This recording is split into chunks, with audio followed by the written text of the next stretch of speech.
மத்திய பாஜக அரசையும் அதற்கு எதிரான எதிர்க்கட்சிகளின் அரசியல் நகர்வுகளையும் தொடர்ச்சியாக விவாதிப்போம். மறக்காம நம்ம சேனலை சப்ஸ்கிரைப் பண்ணி இணைந்திருங்கள்.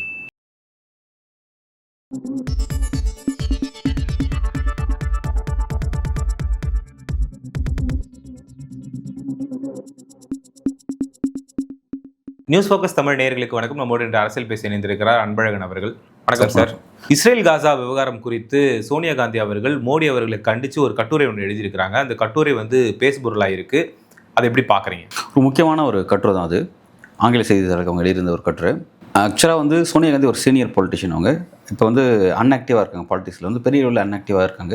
பட் அவங்க ஆக்டிவாக இருந்ததுன்னா உண்மையிலே இந்திய அரசியல் நல்லாயிருக்கும். அதாவது மோடிக்கு நிகராக கரெக்டாக அந்த பேலன்ஸ் பண்ணி அதை கரெக்டாக கொண்டு போவாங்க. அவங்க இப்போ அட்ரஸ் பண்ணியிருக்க இந்த விஷயங்கிறது ரொம்ப முக்கியமான ஒரு விஷயமாக நம்ம பார்க்குறோம். இஸ்ரேல் காசா விவகாரத்தில், அதாவது இஸ்ரேல் பாலஸ்தீன் விவகாரம் நம்ம பார்க்கணும். இஸ்ரேல் பாலஸ்தீன் விவகாரம் இப்போ அந்த பிரச்சனை உலக அளவில் ரொம்ப முக்கியத்துவம் வாய்ந்த ஒரு பிரச்சனையாக போயிட்டுருக்கு. இஸ்ரேல் எண்ணற்ற அளவில் காசா ஸ்ட்ரிச்சில், அந்த காசா பகுதிகளில் பல ஆயிரம் மக்களை கொன்று குவிச்சிட்டு இருக்காங்க. குறைஞ்சது ஒரு நாளைக்கு மினிமம் 30, மேக்ஸிமம் 90 மர்டர்ஸ் நடக்குது, கொலை நடக்குது. வார் முனையில் நடக்கக்கூடிய கொலை, போர் குற்றம், அது இனப்படுகொலை நடந்துட்டு இருக்கு. ஒரு சீரியஸான ஒரு பிரச்சனை அந்த பகுதியில் போயிட்டுருக்கு. உலக நாடுகளே கண்டிச்சிட்டு இருக்காங்க. ஐநாவில் பெரிய பிரச்சனையே போயிட்டுருக்கு. ஐநாவில் இப்போ இந்த ஸ்பெஷல் செஷன்ஸ் டிஸ்கஷன் போயிட்டுருக்கு. இப்போ இந்த காலகட்டத்தில் இந்த செப்டம்பர் இந்த மந்த் ஃபுல்லாகவே டிஸ்கஷன்ஸ் போயிட்டுருக்கு. பல்வேறு நாடு தலைவர்கள்லாம் கூடி பல்வேறு விஷயத்தை பற்றி டிஸ்கஸ் பண்ணிட்டு இருக்காங்க. அதில் முக்கியமான டாபிக் இந்த இஸ்ரேல் காசா மீது நடத்தக்கூடிய இந்த இனப்படுகொலை பிரச்சனைங்கிறது ஒரு சீரியஸான ஒரு பிரச்சனை. அதை கரெக்டாக பின் பாயிண்ட் பண்ணி சோனியா காந்தி அவர்கள் தெளிவாக விஷயத்தை முன்வைக்கிறாங்க. அவங்க எப்படி சொல்கிறாங்கன்னா, இந்த இஸ்ரேல் பாலஸ்தீன விஷயத்தில் இந்தியாவோட நிலைப்பாடு ரொம்ப கிளியர் கட்டாகவும் ரொம்ப உயர்வாகவும் போற்றத்தக்க அளவில் கடந்த காலத்தில் இந்தியாவுடைய வெளியுறவு கொள்கை இருந்துச்சு. ஆனால் நீங்கள் வெளியுறவு கொள்கையை பெரிய அளவில் ஸ்பாயில் பண்ணி வச்சுருக்கீங்க அப்படிங்கிறத குறிப்பிட்டிருக்காங்க. அதாவது இஸ்ரேல் விஷயத்தில் பாலஸ்தீனை தனி நாடு அங்கீகரிக்கணுன்ற விஷயத்த ஆஸ்திரேலியா, ஃப்ரான்ஸு, பல ஐரோப்பிய நாடுகள் எல்லாமே இப்போ அந்த குரல் உயர்த்திட்டுருக்காங்க.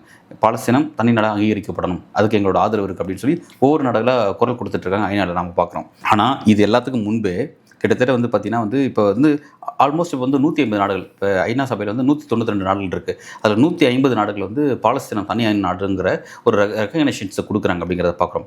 ஆனால் இது எல்லாத்துக்கும் முன்பு சோனியா காந்தி என்ன எப்படி குறிப்பிட்றாங்கன்னா, 1988 நவம்பர் 18 பாலஸ்தீனத்துக்கான தனி நாடு அங்கீகாரத்தை இந்தியா கொடுத்துச்சு.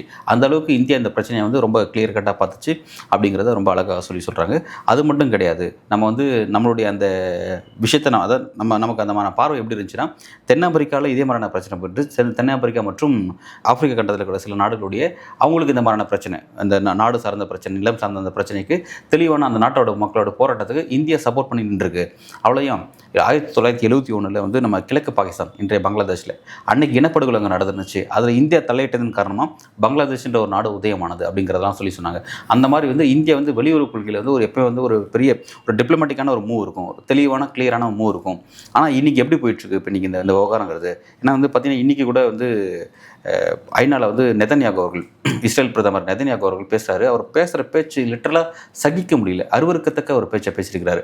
அவர் பேச பேச அங்கே இருக்கக்கூடிய உலக தலைவர்களாக எந்திரிச்சு போகிறாங்க. ஐநாவுடைய 3 பேர் கொண்ட மனித உரிமை ஆணையம் என்ன பண்ணாங்க, ஃபீல்டில் இறங்கி காசாவில் திட்டமிட்ட இனப்படுகொலை தான் நடக்குது அப்படின்னு சொல்லிட்டு அவங்களோட ரிப்போர்ட் சொல்லிட்டாங்க.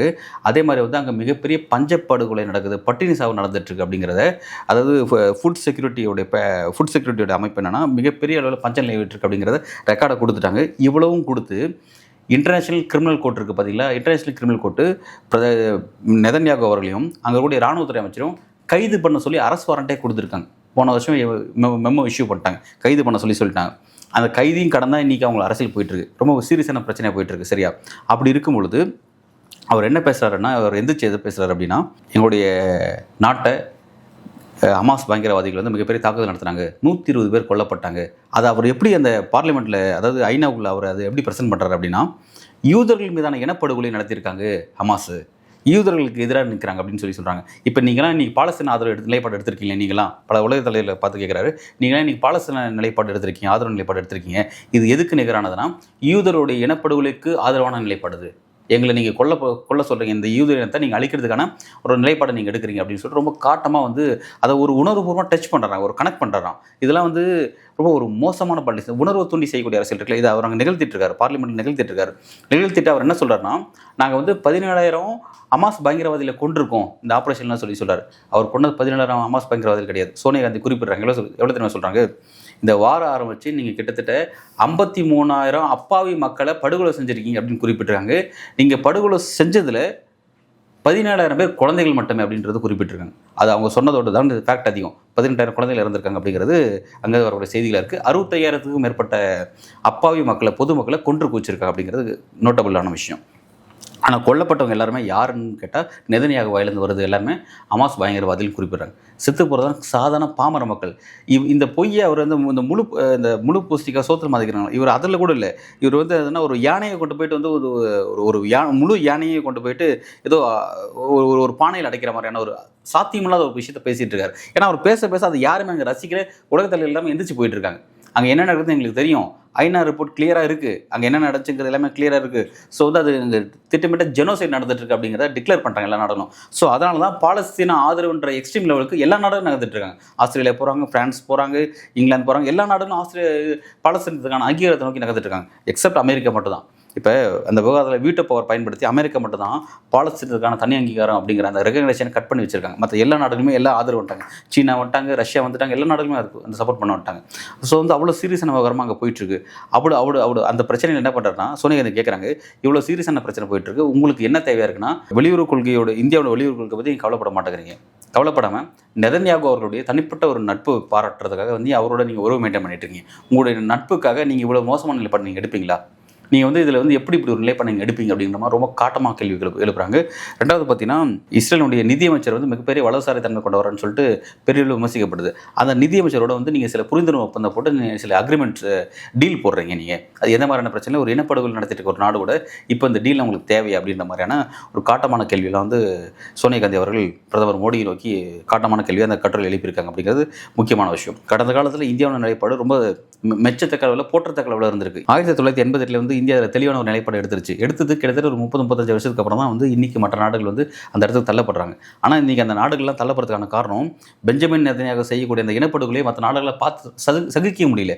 சகிக்க முடியாமல் தான் எல்லாமே பாலஸ்தீன ஆதரவு நிலைப்பாடு எடுக்கிறாங்க. ரொம்ப சீரியஸான விஷயம். பாலஸ்தீன நிலைப்பாடு எல்லாருமே நீங்கள் இது ஹமாஸ் பயங்கரவாதி ஆதரவாளர் நீங்கள் அப்படின்னு சொல்லிட்டு அவர் வந்து ஐநா மன்றத்துக்குள்ள உட்காந்து அவர் பேசிட்டு இருக்காரு நெதன்யாகு அவர்கள். ஒரு சீரியஸான ஒரு பேச்சு. ஐநாக்கு நெதன்யாகு எப்படி தெரியுமா வர்றாரு பார்த்தீங்களா? அவர் வருவதற்கு 600 கிலோமீட்டர் சுற்றி வரக்கூடிய நெடுக்கடி தள்ளப்பட்டார். ஏன் தெரியுங்களா? அவரோட ஜெட் விமானத்தை கிட்டத்தட்ட ஐரோப்பிய நாடுகள் எல்லாமே பேன் பண்ணாங்க. நீங்கள் எங்கள் பக்கம் வந்து நாங்கள் கைது பண்ணிடுவோம்னு சொல்லிட்டாங்க. அதனால் என்ன பண்ணுறாரு, 600 கிலோமீட்டர் சுற்றி அவர் வந்து ஐநாக்கு வந்திருக்காரு. இந்த அளவுக்கு நெருக்கடிக்கு தள்ளப்பட்டுரு. அவரால் வந்து பீஸ்ஃபுல்லாக அவரால் உலக அளவில் வந்து அவருக்கான ரெகக்னேஷன் இங்கே இல்லை. அவர் பேச எந்திரிச்சு போகிறான்னு நீங்கள் புரிஞ்சுக்கோங்களேன். அந்த அளவுக்கு தான் அவரோட நிலைமை இருக்குது. அப்படிப்பட்டவரோட நீங்கள் நட்பு பாராட்டிட்டு இருக்கீங்க. நீங்கள் இது என்ன வகையான ஒரு அரசியல் நிலைப்பாடு? இது வந்து இந்தியா வந்து இது நாள் வரையும் இந்தியா அப்படி ஒரு நிலைப்பாடு வந்து இந்த மாதிரி விஷயத்துல மெயின்டைன் பண்ணதே கிடையாது. ஆனால் நீங்கள் இந்த அளவுக்கு மோசமாக போயிட்டு இருக்கீங்க. பல்வேறு நாடுகளுக்கு வந்து இந்தியா வந்து ஆப்பிரிக்கா கண்டத்தில் இருக்கிற தென்னாப்பிரிக்காவுடைய விடுதலைக்காகவும் அதனுடைய சுதந்திரத்துக்காகவும் குரல் கொடுத்த நாடு இந்தியா அப்படிங்கிறத பதிவு பண்ணுறாங்க அவங்க. அந்த மாதிரி வந்து கடல் கடந்து பல்வேறு நாடுகளுடைய இன்டர்னல் பிரச்சனைக்காக நம்ம தெளிவான ஒரு பார்வையை பார்த்துருக்கோம். அதுக்கு காரணம் நம்மளுடைய போராட்ட அணுகுமுறை. நம்ம போராடி தான் இந்த சுதந்திரத்தை பெற்றோம் நம்ம.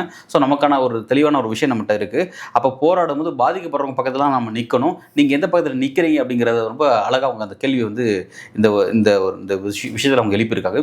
ஒரு சீரியஸாக நம்ம வரோம். நம்ம இது வந்து அவ்வளோ சாதாரணமாக தள்ளி விட்டுட்டு போக முடியாது. ஒரு சீரியஸாக நம்ம வரோம்.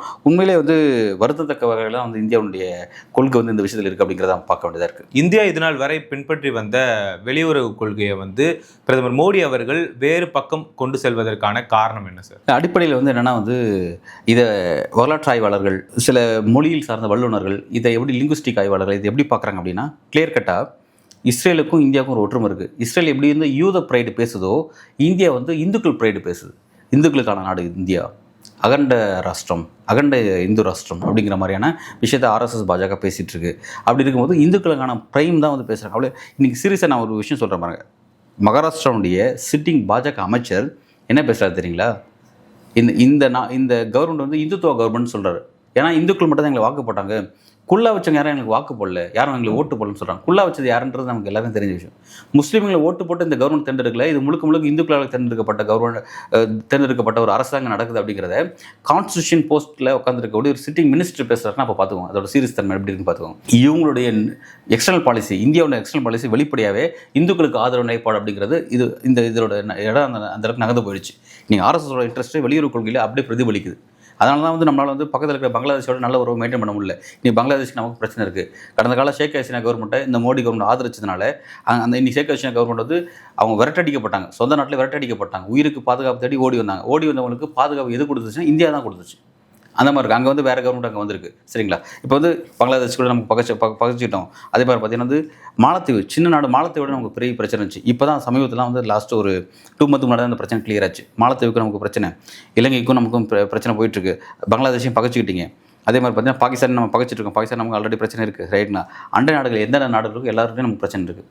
இப்படி சீனாவோட நமக்கு சில பிரச்சனை இருக்குது. இந்த மாதிரி வந்து எல்லா நாடுகளும் நம்ம பகச்சிட்ருக்கோம். இந்த பகச்சிக்கிறதுக்கான விஷயங்கள் எப்படி இருக்குது அப்படின்னு குறிப்பிட்றாங்கன்னா, இவங்களுடைய இன்டர்னல் பர்சனல் பொலிட்டிக்கல் அஜெண்டா வெளியுறவு கொள்கையில இவங்களுக்கு பிரதிபலிச்சிருக்கு. அதனால தான் இந்துத்துவ அரசியலை இவங்க எடுத்ததுனால தான் பக்கத்தில் இருக்கக்கூடிய எல்லா இஸ்லாமிய நாடுகள்ட்டையும் இவங்க பகச்சிக்கூடிய இடத்துக்கு தள்ளப்பட்டாங்க அப்படிங்கிற ஒரு விஷயத்தை குறிப்பிட்றாங்க. ஸோ வந்து அந்த அடிப்படையில் தான் எப்படி வந்து இஸ்ரேலில் நெதன்யாகு அவர்கள் இந்த பிரச்சனை பேசும்பொழுது யூதர்கள் இனப்படுகொலை செய்ய வந்தாங்க. அவங்க ஹிட்லர் போல் இன்னொரு ஹமாஸ் குரூப் கிளம்புச்சு. அதை நாங்கள் தடுக்கிறதுக்காக தான் இப்படி ஒரு போரை நடத்திட்டு இருக்கோம். அதனால தான் அவ்வளோ பேர் கொண்டிருக்கோம். வெளிப்படையாக இறந்தவங்களாம் அவ்வளோ குழந்தைகள், மக்கள். ஆனால் அவங்க எல்லாத்தையும் பயங்கரவாதின்னு சொல்லி அவர் பேசிகிட்டு இருக்காரு. இது எப்படின்னா ஒரு ப்ரைடு யூதர்களுக்காக அந்த அவர் பேச்சை இஸ்ரேலில் இருக்க மக்கள் கேட்டாங்கன்னா, ஓ நமக்காக வருவான், நமக்காக எப்படி பேசுகிறா இப்போ நம்மளுடைய பிரதமர் அப்படின்ற ஒரு டோன், அப்படி ஒரு டோன் வந்து வெளிப்படும். இப்போ நமக்கு வந்து ரீசெண்டாக பார்லிமெண்ட்டில் நமக்கு அந்த பகல்காம் அட்டாக் பற்றியும் ஆப்ரேஷன் சிந்தூர் பற்றியும் பேசும்பொழுது அது எப்படி போர்ட்ரேட் பண்ணப்பட்டுச்சு அந்த விஷயம் எவ்வளோ சீரியஸாக நமக்கு வரும். இந்துக்களுக்காக நான் நினைக்கிறேன் ஆப்ரேஷன் சிந்துன்ற பேரை ஃபிக்ஸ் பண்ணி அதை பேசின விஷயங்கள் இருக்குல்ல, அது என்ன மாதிரியான டோன் அப்படின்னு தெரியல. இது வந்து அங்கே அதில் இறந்தது முஸ்லீம் இருக்காங்க, நல்லா கவனிங்க, முஸ்லீம் இருக்காங்க. அப்படி இருக்கும்போது நீங்கள் அந்த பேரை அது வச்சிருக்க கூடாது இல்லை, அதிலே கான்ட்ரவர்சி இருக்குது. அப்படி இருக்கும்போது இந்த மாதிரியான ஒரு உணர்வுபூர்வமான ஒரு பிரச்சனை நீங்கள் எப்படி கையாண்டிங்க அப்படின்னு இருக்குல்ல, இது எவ்வளோ ஒரு சீரியஸான விவரமாக இருக்குது. இது வந்து நாட்டு மக்களுக்கு தவறான செய்தியை கொண்டு போய் சேர்க்குது. அந்த மாதிரியான விஷயமா தான் போய் நீங்கள் இன்றைக்கி வந்து நீங்கள் உங்களுக்கு இஸ்ரேல் ஆதரவு நிலைப்பாடு நீங்கள் எடுத்திருக்கீங்க. பாலஸ்தீன ஆதரவு நிலைப்பாடை விட்டு நீங்கள் 88 நம்ம எடுத்த அந்த நிலைப்பாடு இன்றைக்கி நீங்கள் எப்படி தடவுண்டு போயிருக்கு. நீங்கள் உள்ள நாடுகள் எல்லாமே பாலஸ்தீனத்தை நோக்கி நகர்ந்து விட்டுருக்காங்க. காரணம் இஸ்ரேல் நடத்தக்கூடிய மோசமான இனப்படுகொலை காரணமாக எல்லா நாடுகளும் தங்களுடைய மனசாட்சி உடுக்கி அந்த இடத்துக்கு நகர்றாங்க. இந்த கொடுமை பார்க்க முடியலடா, இதை ஓரளவுக்கு ஸ்டாப் பண்ணி ஆகணும், நம்ம இதை நோக்கி நகர்ந்தாகணும் அப்படின்ற மாதிரி. அதாவது நெதன்யாகு மிரட்டக்கூடிய இடத்துக்கு உலக நாடுகள் தள்ளி வராங்க. நீ இப்படியே பண்ணிட்டு இருந்தால் நாங்கள் பாலஸ்தீன ஆதரவு நிலைப்பாடு எடுப்போம், பாலஸ்தீனத்துக்கான தனி அங்கீகாரம் நாங்கள் கொடுத்துருவோம் அப்படின்னு சொல்கிறாங்க. அந்தளவுக்கு இந்த விஷயம் சீரியஸாக நகர்ந்து வந்துட்டுருக்கு. அப்படி இருக்கிற இந்த பிரச்சனையில் இந்தியாவோட நிலைப்பாடு அப்படிங்கிறது கடும் விமர்சனத்துக்கு உள்ளான விஷயம் மாறிட்டுருக்கு. இதில் வந்து ரொம்ப கிளியராக சோனியா காந்தி கிளியராக கேட்டிருக்காங்க. இந்த விஷயத்தில் நீங்கள் பாலஸ்தீன ஆதரவு நிலைப்பாடுங்கிறது எப்படி பார்க்கணும்னா, ஃபஸ்ட்டு மனிதாபின் அடிப்படையில் நீங்கள் பார்க்கணும். அங்கே கொல்லப்பட்டிருக்கிற மனிதர்கள், அந்த மனிதர்களுடைய ஏராளமான மனிதர்கள் ஒரு இனப்படுகொலை நடந்துட்டுருக்கு. இதில் எப்படி உங்களோட மனிதன் எங்கே போச்சு அப்படின்ற ஒரு கேள்வி எழுப்புறாங்க. கூடுதல் என்னன்னா, இதில் வந்து நீங்கள் என்ன ஒரு நீதி வழங்குற பார்வை பார்க்கணும், பாதிக்கப்பட்டவங்களுக்கான நீதி கொடுக்குறது தான் நம்மளோட தீர்வு இருக்கணும் அப்படிங்கிறத சொன்னாங்க. சொல்லிட்டு ரொம்ப கிளியராக சொல்கிறாங்க, நீங்கள் பாலஸ்தீன ஆதரவு எடுக்கிறீங்களோ இஸ்ரேல் ஆதரவு நிலைப்பாடு எடுக்கிறீங்களோ எது வேணா எடுங்க, ஆனால் இந்தியாங்கிறது இந்த மாதிரி ஒரு முக்கியமான ஒரு கான்ஃப்ளிக்டில் நம்ம லீடிங் பொசிஷனில் வந்து தலைமையேற்று தீர்வு வழங்கக்கூடிய இடத்துக்கு நம்ம இந்த பிரச்சனையை அடுத்த கட்டத்துக்கு கொண்டு போகணும். அதாவது உலக அளவில் பஞ்சத்தை செய்யக்கூடிய இடத்துக்கு இந்தியா இருக்கணும் அப்படின்றத ரொம்ப அழகாக சொல்கிறாங்க. நீங்கள் வந்து ஒரு நாட்டுக்கு நம்ம 10ஓட 11 போயிட்டு 10 பேர் இந்த நாட்டு பின்னாடி நிற்பாங்க, 10 பேர் இஸ்ரேல் பின்னாடி நிற்பாங்க. அதில் நீங்கள் யாரோ ஒரு நாட்டு பின்னாடி போய் நின்றுட்டு நீங்களும் கை உயர்த்துறது கிடையாது உங்களோட அரசியல் அப்படிங்கிறது. நம்மளோட பிரச்சனைனா இந்த பிரச்சனையில் தலையிட்டு இதுக்கு தீர்வு வழங்கக்கூடிய முக்கியமான நாடுகளில் இடத்துல நம்ம இருக்கணும். அந்த மாதிரி இடத்துக்கு நம்ம வரணும். ஏன்னா கடந்த காலத்தில் நம்ம அப்படி மாதிரி நம்ம இடத்துல இருந்திருக்கோம். நேரு காலகட்டத்தில், கடந்த கால காங்கிரஸ் தலைவர் காலகட்டத்தில் நம்ம அப்படி இருந்திருக்கோம் அப்படிங்கிறத அவங்க பேரெல்லாம் குறிப்பிட்டு சொல்ல.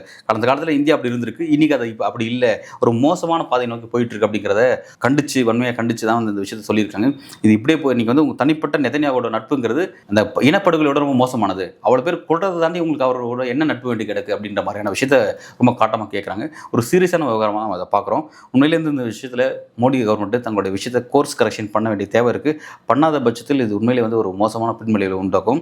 எப்படி நெதன்யாகு அவர்கள் அங்கே யூதர்களோட ப்ரைடை பக்கம் பேசிகிட்டு இருக்காங்களோ, இங்கே இந்துக்கள் ப்ரைடை பற்றி பேசி தான் வந்து ஆல்ரெடி இங்கே இருக்க எல்லா இஸ்லாமியும் 2ஆம் தர குடிமக்களை ஆக்கக்கூடிய ஒரு விஷயத்துக்காக போயிட்டுருக்கு. உலகத்திலேயே நம்ம நாடு தான், இந்தியா மட்டும் தான் குடியுரிமை அப்படிங்கிறதே மத ரீதியாக குடியுரிமையை நம்ம வச்சுருக்கோம். நம்ம சிஏ நம்ம எதுக்கு கொண்டு வந்திருக்கோம் அப்படிங்கிறது தெரியும். வெளிப்படையாகவே அதில் வந்து இஸ்லாமியில் அற்ற புலம்பெயர்ந்து வரக்கூடிய இஸ்லாமியில் அற்ற மற்ற எல்லா சமூகத்தையும் நம்ம அணைச்சிக்கிறோம். அதுதான் நம்மளோட குடியுரிமை சட்டமாக இருக்குது. இந்த மாதிரியான குடியுரிமை சட்டத்தை வச்சுருக்கோம். நம்ம இதோட வெளிப்பாடு என்னென்னா, அதை தான் வந்து அங்கே நெதன்யாவும் பேசியிருக்காரு. அங்கே அவர் யூதருக்கான ப்ரைட் பேசிகிட்டு இருக்காரு. ஸோ வந்து ஒரு மோசமான நிலைப்பாடை நோக்கி இந்த அரசியல் நகர்ந்து போயிட்டுருக்கு. இதில் இந்தியா கடந்த காலத்தில் வழிநடத்தக்கூடிய இடத்துல இருந்த இந்தியா இன்னைக்கு ஏதோ வந்து ஒட்டிட்டு 10-11 இருக்கிற இடத்துக்கு இன்றைக்கி இந்தியா வந்திருக்கு. இந்தியாவுடைய டிப்ளமேட்டிக் பாலிசி வந்து ரொம்ப மோசமான இடத்துக்கு போயிடுச்சு அப்படிங்கிறத ரொம்ப கவலையை தெரிவித்து கண்டித்து அந்த கட்டுரை அவங்க எழுதியிருக்காங்க. ஒரு சீரியஸான விவகாரம். உண்மையிலே இது வந்து பாஜகவும் மத்திய அரசும் பிரதமர் மோடியும் வந்து பரிசீலிக்கணும் அப்படிங்கிறதா நம்மளோட கருத்தாக இருக்குது. சரி சார், பிரதமர் மோடி அவர்கள் இஸ்ரேலுக்கு ஆதரவான நிலைப்பாடை கைவிடுறாரா இல்லையா அப்படிங்கிறத நம்ம பொறுத்திருந்து பார்ப்போம். உங்கள் நேரத்துக்கும் கருத்துக்களுக்கும் மிக்க நன்றி.